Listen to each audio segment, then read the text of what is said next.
the lightning bolt splits the sky like a jagged scar, illuminating the luxury yacht Serenity for one terrifying instant before striking Captain Robert Miles square in the chest. His body convulses as 50,000 volts course through him, and he collapses to the deck with a sickening thud. The only sound left is the roar of the approaching storm and the panicked breathing of Jada Thompson, a 28-year-old waitress who suddenly finds herself alone with an unconscious captain and a yacht heading straight into nature's fury. But what happened next shocked everyone who would later hear the story. 3 hours earlier, the Serenity had been a picture of elegance as she cut through the crystal-clear waters off Miami's coast. Captain Robert Miles, weathered and confident after 30 years at sea, stood at the helm with the kind of easy authority that came from navigating everything from Caribbean squalls to Atlantic hurricanes.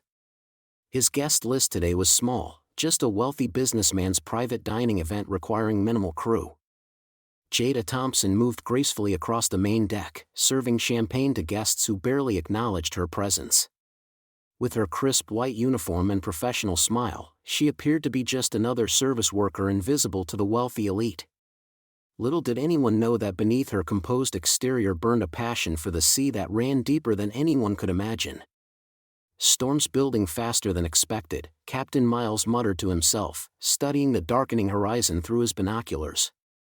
The weather report had called for scattered showers, but those clouds looked angrier than anything he'd seen in the morning forecast. Jada paused in her service, her attention drawn to the same ominous sky that had captured the captain's focus. While other crew members chatted nervously about getting back to port, she studied the cloud formations with an intensity that would have surprised anyone who bothered to notice. "Captain," she approached him respectfully, "those are cumulonimbus builds. My grandfather always said when they stack like that." She stopped herself, realizing she'd overstepped her role. Miles turned, surprised not just by her observation but by the confidence with which she delivered it. "Your grandfather was a sailor?" "Yes, sir. 40 years on the Gulf.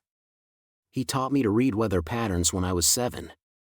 Jada's voice carried a hint of wistfulness that spoke of dreams deferred, not abandoned. The captain nodded approvingly, but before he could respond, the first drops of rain began pelting the deck. "Get the guests below," he ordered. "This is going to get rough fast." As Jada efficiently guided the increasingly anxious passengers to the lower cabin, she couldn't shake the feeling that this storm was unlike anything in the forecast. The air felt electric, charged with a malevolent energy that made her skin prickle. This decision would change everything for everyone aboard the Serenity. Within minutes, the scattered droplets had transformed into sheets of driving rain. The yacht began to pitch and roll as waves grew from gentle swells to angry walls of water. Captain Miles gripped the wheel, his knuckles white as he fought to maintain course toward the nearest harbor. "Radio for harbor patrol," he shouted to his first mate over the howling wind. But the radio crackled with nothing but static, the storm was already interfering with communications. Jada emerged from below deck, having secured the passengers as ordered. Her hair whipped around her face as she moved with surprising sureness across the rain-slicked deck. While others stumbled and grasped for handholds, she seemed to instinctively understand the yacht's rhythm, moving with the motion rather than fighting it. "Everyone else get below," Miles commanded. "It's not safe up here." But Jada hesitated at the cabin door, something in her grandfather's weathered voice echoing in her memory. "When the sea calls, child, you listen. She'll tell you things others can't hear." The sea was calling now, and it was screaming danger. Lightning began to strobe across the sky in rapid succession, each flash revealing the true magnitude of the storm bearing down on them. The Serenity groaned under the assault of increasingly violent waves, and Captain Miles realized they weren't going to make it to harbor before the worst hit. "We need to ride this out," he yelled, but his words were nearly lost in the thunder that seemed to shake the very air around them. That's when Jada saw it, the way the electrical activity was building directly overhead, the way the captain stood exposed at the helm, metal instruments surrounding him like a lightning rod. Her grandfather's voice whispered again, "Lightning always finds the highest point, the most attractive target." "Captain, you need to," she started to shout. The world went white. But the real shock was still coming. Because as Captain Miles lay unconscious on the deck and the storm reached its full fury, Jada Thompson would have to make a choice that would reveal exactly who she really was beneath that waitress uniform. The yacht lurches violently as Captain Miles collapses to the deck, his body convulsing from the lightning strike. Rain hammers against the windows like bullets, and the smell of burned flesh mingles with the salt spray. Jada drops to her knees beside him, her hands shaking as she checks for a pulse. Captain Miles, can you hear me? She presses 2 fingers against his neck, feeling the faint, erratic heartbeat beneath his skin. His eyes are rolled back, showing only whites, and his breathing comes in ragged gasps. The yacht pitches sideways, sending equipment crashing across the bridge. Jada grabs the nearest railing, her mind racing. 24 years of serving drinks and taking orders haven't prepared her for this moment, but something deep inside her refuses to panic.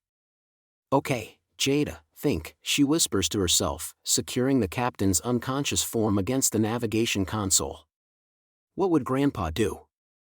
Her thoughts drift back 15 years, to the weathered dock behind her grandfather's house in Charleston. She's 9 years old again, standing beside the old man as he points across the harbor with his gnarled finger. See that buoy there, little star? His voice carries the weight of 40 years at sea. When the water gets choppy, you don't fight it. You read it. Every wave tells a story, every wind change gives you information. Young Jada squints through the afternoon sun. But how do you know which way to go, Grandpa? The boat knows, child. You just have to listen to her. Feel her heartbeat through your feet, hear her voice in the rigging. She'll tell you everything you need to know. The memory fades as another massive wave crashes over the bow, jolting Jada back to the present. The yacht groans under the assault, and she realizes with growing horror that they're drifting towards something dark and jagged in the distance. She stumbles to the radio, her fingers fumbling with the controls. Mayday, Mayday, this is Luxury Yacht Sea Princess, she calls into the microphone, her voice cracking. We have a medical emergency and are caught in severe weather. Captain is down, requesting immediate assistance. Static fills the air. She adjusts the frequency, tries again. Nothing but white noise and the howling wind. Come on, she pleads, banging the side of the radio with her palm. A spark flies from the console, and the display goes dark. The lightning strike must have fried the electrical systems. The boat tilts at an impossible angle, and Jada's stomach drops as she realizes they're climbing the face of a wave that seems as tall as a building. For a moment, she can see nothing but water through the windscreen, a wall of dark ocean rising above them like a liquid mountain. But something remarkable happens in that terrifying instant. Instead of freezing with fear, Jada feels her grandfather's steady presence beside her. Her hands move instinctively to the wheel, gripping it with newfound purpose. The yacht crests the wave, and she feels the subtle shift in momentum that tells her exactly when to turn. I can do this, she breathes, watching the compass needle swing wildly. Grandpa taught me to read the water. She thinks of all those summer afternoons spent learning knots and studying charts while other kids played video games. Her mother had called it a waste of time, said no good would come of filling her head with sailor nonsense. But now, with the captain unconscious and the storm raging around them, those forgotten lessons surge back with crystal clarity. The yacht shudders as another wave pounds the starboard side, but this time Jada anticipates it. She adjusts their heading slightly, using the wave's energy instead of fighting against it. The boat responds better, riding more smoothly through the chaos. Then she sees it on the horizon, a wall of water so massive it blocks out the lightning-split sky.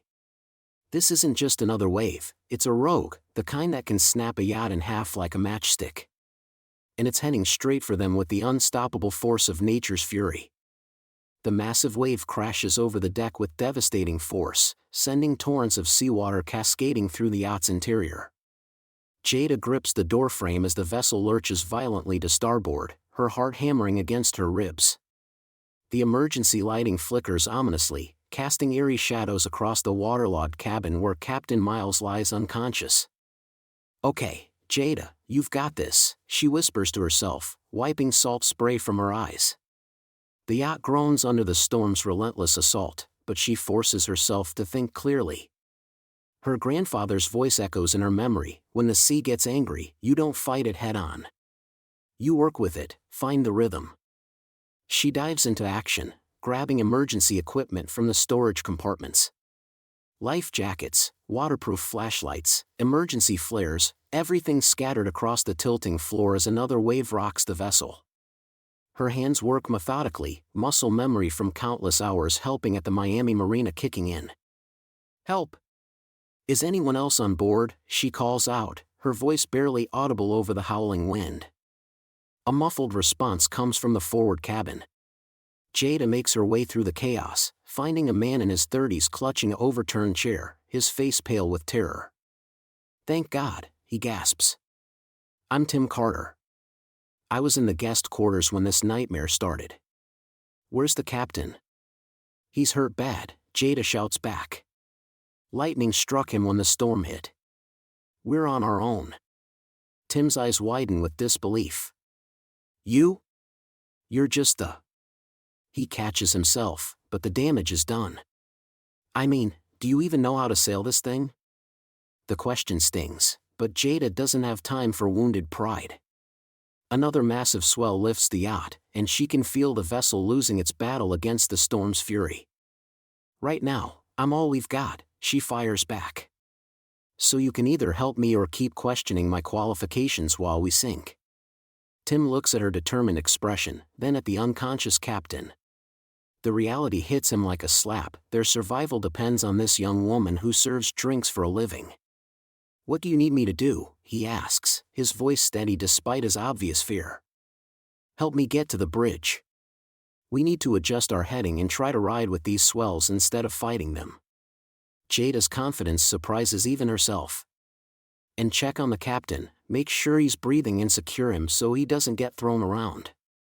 They work together, Tim following Jada's surprisingly precise instructions. She moves through the yacht with purpose, checking instruments and making adjustments that seem to come from somewhere deep within her experience. How do you know all this? Tim asks as they struggle to reach the helm. My grandfather, she pants between efforts. He taught me to read the water, understand what the boat needs. I just never thought I'd have to use it like this. The yacht responds to her touches on the controls, finding a more stable rhythm with the mountainous waves. For a moment, hope flickers in Tim's chest. Maybe they actually have a chance. But just as they begin to find their groove working together, Jada spots something that makes her blood run cold. Through the rain-lashed windows, jagged rocks emerge from the churning foam, a hidden reef that wasn't marked on any of the navigation charts she'd studied. Tim, she calls, her voice tight with new urgency. We've got a bigger problem. Dead ahead, those rocks are going to tear us apart if we don't change course now. The yacht lurches violently to starboard as another massive wave crashes over the bow, sending torrents of seawater cascading across the deck. Jada grips the helm with white knuckles, her eyes scanning the chaos around her. Captain Miles lies unconscious in the corner, his breathing shallow but steady. The storm rages with biblical fury, and she knows that every decision she makes in the next few minutes will determine whether they live or die. Tim, she shouts over the howling wind. I need you to secure that loose rigging before it tears the mainsail apart. Tim Carter scrambles across the slippery deck, his face pale with terror but his movements determined. The doubt that flickered in his eyes earlier has been replaced by something else: trust. Jada, the waves are getting bigger, he calls back. Are you sure you know what you're doing? For a split second, uncertainty creeps into her voice. I have to know, she whispers to herself, then louder, we don't have a choice. She spins the wheel hard to port, using the yacht's momentum to ride with the wave instead of fighting against it. The technique comes from somewhere deep in her memory, her grandfather's weathered hands guiding hers on the wheel of his old fishing boat when she was just 8 years old. Work with the sea, never against her, his voice echoes in her mind. But just as they find their rhythm, disaster strikes again. A rogue wave, easily 30 feet tall, slams into the yacht's side with the force of a freight train. The impact sends Tim sprawling across the deck, and Jada hears the sickening crack of breaking metal. The navigation equipment sparks and goes dead. No, no, no, she screams, frantically pressing buttons on the dead console. Without instruments, they're sailing blind in hurricane conditions. The GPS is down, the compass is spinning wildly from the electrical damage, and the radio died hours ago. They have nothing but her instincts and the fading memories of lessons learned decades ago. Tim pulls himself upright, blood trickling from a cut on his forehead. What do we do now? Jada's hands are shaking as she reaches into her jacket pocket and pulls out something unexpected, a folded, water-stained nautical chart that belonged to her grandfather. She spreads it out on the console under the flickering emergency light, her fingers tracing the coastal landmarks. My grandfather always said that real sailors don't need fancy equipment, she says, her voice steadying with each word. They need to read the water, feel the wind, and trust their gut. She looks up at the storm clouds, noting their movement in the direction of the swells. The storm is moving northeast. If we can maintain this heading for another hour, we should clear the worst of it. But maintaining any heading seems impossible as the yacht continues to take a beating. Another piece of critical equipment fails, the bilge pump stops working, and water begins accumulating in the lower cabin. Tim's eyes widen as he realizes what this means. We're taking on water faster than we can bail it out, he says, his voice barely audible over the storm. Jada closes her eyes for a moment, feeling the rhythm of the waves beneath her feet. Her grandfather's voice comes back to her again, when the sea tests you, child, that's when you find out who you really are. She opens her eyes with newfound determination. Then we improvise, she says firmly. Tim, there's a manual pump in the emergency kit. Start working on the water below. I'm going to try something my grandfather taught me about reading the currents. She adjusts their course slightly, following an intuition she can't quite explain. The yacht responds differently now, cutting through the waves with less resistance. For the first time in hours, she allows herself to believe they might actually make it. Tim works frantically with the manual pump, glancing up at her with growing amazement. Jada, I don't know how you're doing this, but it's working. The boat feels more stable. The storm lantern flickers as another wave crashes over them, but this time the yacht rides it smoothly. Jada's confidence grows with each successful maneuver. She is no longer the uncertain waitress who served drinks to wealthy passengers just hours ago. She is becoming something else entirely, a sailor, just like her grandfather always believed she could be. But then Tim points toward the horizon, his voice filled with disbelief. Jada, look! Through the driving rain and darkness, a faint light appears on the horizon, but it's not the steady beam of a lighthouse or the running lights of a ship. This light is different, mysterious, and it's moving directly toward them. The mysterious light cuts through the darkness like a beacon of hope, and Jada's heart pounds as she realizes what she's seeing. A Coast Guard cutter emerges from the storm, its searchlight sweeping across the battered yacht. Her mayday calls did get through after all, somehow piercing through the static when she needed it most. There! Over here! Tim shouts, waving frantically as the rescue vessel approaches. The professional crew aboard the cutter moves with practiced precision, their voices carrying across the water despite the wind. Captain Miles stirs slightly, his eyes fluttering open as the rescue boat pulls alongside. Ma'am, we're here to help, the lead Coast Guard officer calls out. Are there any serious injuries? Jada's voice carries clear and strong over the storm. Captain's been unconscious since lightning struck, but he's stable. We've managed to keep her steady, but the engine's compromised and we've taken on some water. The officer's eyebrows raise in surprise. You've been handling this vessel alone? Not alone, Jada says, glancing at Tim with genuine respect. But yes, I've been at the helm. As the rescue crew boards, they move with urgent efficiency.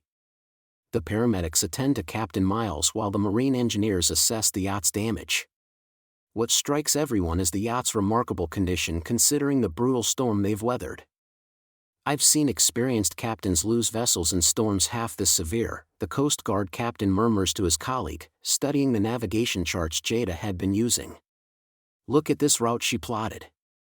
She avoided the worst of the reef system and kept them in the safest possible channel. Captain Miles, now conscious and being treated, catches Jada's eye. His voice is weak but filled with genuine admiration. "Jada, I don't know how to thank you.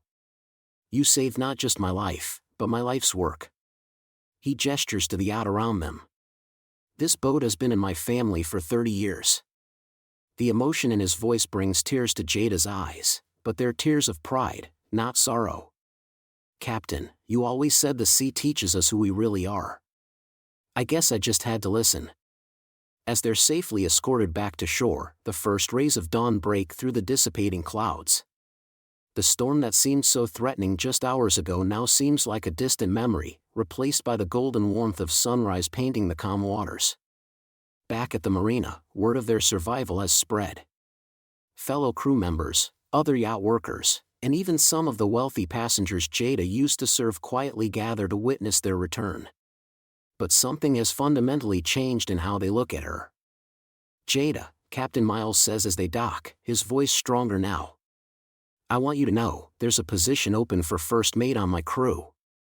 That is, if you're interested in something more than serving drinks." The offer hangs in the air like a gift Jada never dared to dream of. Tim claps her on the shoulder. "Take it," he says with a grin. "I've never seen anyone handle a crisis like you did out there." Standing on the dock, looking back at the yacht and then out at the endless ocean beyond, Jada feels something she's never experienced before. Complete confidence in her own abilities. The little girl who used to study her grandfather's nautical charts has finally found her way home. "You know what, Captain," she says, her voice carrying a new note of authority. "I think I'd like that very much." The story of the storm spreads quickly through the marina community. Within days, Jada Thompson is no longer known as just a waitress. She's the woman who sailed through hell and brought everyone home safe. 3 months later, Jada stands at the helm of Captain Miles' yacht, this time as his official first mate. She wears her captain's stripes with pride, knowing she earned every single one of them in the most challenging classroom the ocean could provide.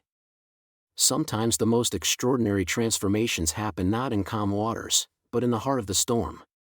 Jada discovered that the courage she needed was inside her all along, waiting for the right moment to emerge. Her grandfather's lessons, carried in her heart for all those years, finally found their purpose. As she adjusts the sails and feels the wind catch properly, Jada smiles. The ocean that once seemed like an impossible dream now feels like home. And somewhere out there, in the vast blue horizon, new adventures are waiting.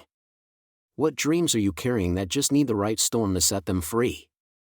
Share your thoughts in the comments below, and don't forget to subscribe for more incredible true stories of ordinary people discovering their extraordinary potential.